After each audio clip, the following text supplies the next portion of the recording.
Episode 4. The Wilderness. The sanctuary had grown, yet the air was thick with unease. Whispers of Gabriel's reach drew closer, and the tension among the refugees became palpable. Caleb's nightly challenges had begun to wear on the group, sparking both reflection and frustration. Zach noticed divisions forming, between those who believed in Caleb's warnings and those who clung to old habits, reluctant to let go of the comforts they had left behind. For days, Zach wrestled with his own doubts.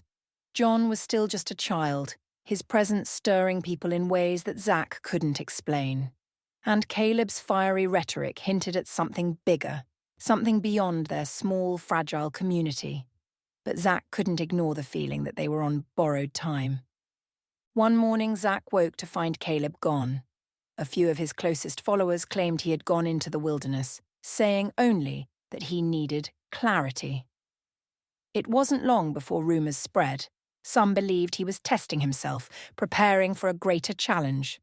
Others feared he wouldn't return. Caleb had disappeared deep into the mountains, alone, carrying nothing but a pack of supplies and a small solar-powered radio. For days he moved through the rugged terrain, avoiding the trails, the cold biting at his skin. He didn't know exactly why he had come here, only that he felt drawn to confront something he couldn't quite name. On the third night, as he sat by a small fire beneath a canopy of trees, the radio crackled to life. Caleb froze, staring at the device as a voice emerged, calm and measured, but laced with an unmistakable authority. "Caleb Ford," the voice said. His pulse quickened. He hadn't heard his name spoken aloud in months. "You've come far," the voice continued. "You've left everything behind to chase truth, and now you think you've found it." Caleb frowned, gripping the radio tightly. "Who is this?" he demanded. "A friend," the voice said smoothly. "Someone who admires your convictions. Your broadcasts have reached farther than you know, Caleb. Even Vesla has taken notice." Caleb's stomach twisted. "If you're with Gabriel, save your breath." The voice chuckled softly. "I'm not here to threaten you. I'm here to offer you something." The voice continued over the crackling static, weaving its words like a net. "You've always been a leader, Caleb. People follow you because you see the world for what it is. You know how to speak to their hearts, how to move them. Imagine what you could do with real power. Imagine if you didn't have to hide in the mountains, scrounging for scraps. What if you could build something bigger?" Caleb stared into the fire, his jaw clenched. Power built on what? Fear? Lies? That's Gabriel's way, not mine. "Not fear," the voice corrected. "Control. You can guide these people, shape them into something stronger. Without order, their little sanctuary will crumble.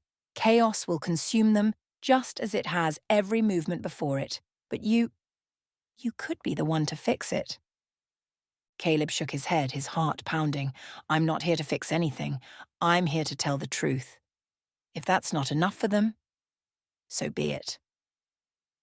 The voice was silent for a moment, then shifted, its tone softer now, almost coaxing. Truth. You cling to it like a shield, but what is truth really? A tool. A weapon. You've already bent it to suit your purposes, challenging some while sparing others. Why not embrace it fully? You could be unstoppable, Caleb. The world would listen to you. Over the next few days, the voice returned again and again, each time pressing harder. Caleb grew weaker, his supplies dwindling, the cold seeping deeper into his bones. The voice offered him visions of power, influence, safety. "Imagine," it whispered one night, "if you could turn Gabriel itself to your cause. You think it's a monster, but it's just a tool, one you could wield. The system doesn't have to be your enemy.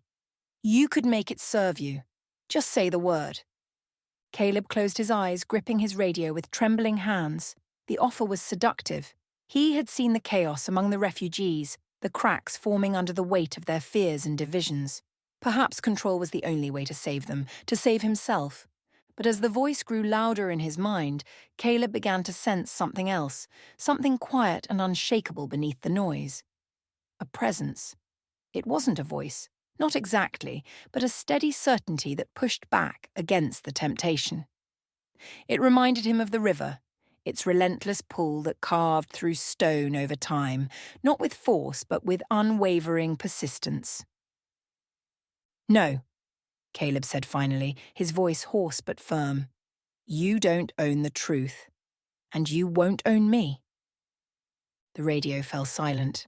Caleb returned to the sanctuary after 40 days. His face was gaunt, his frame thinner, but his eyes burned brighter than ever. The crowd murmured as he walked through the camp, some approaching him with questions, others keeping their distance. That evening, as the sun dipped below the mountains, Caleb stood by the river and addressed the gathering. "While I was gone, I was tempted to believe a lie," he said, his voice raw but steady.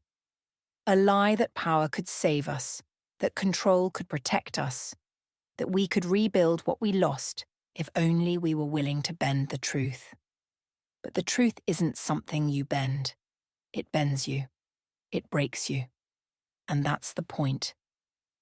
He looked out at the crowd, his gaze piercing. "You think survival is the goal, but survival is meaningless without truth. We cannot save ourselves by using the same tools that enslaved us.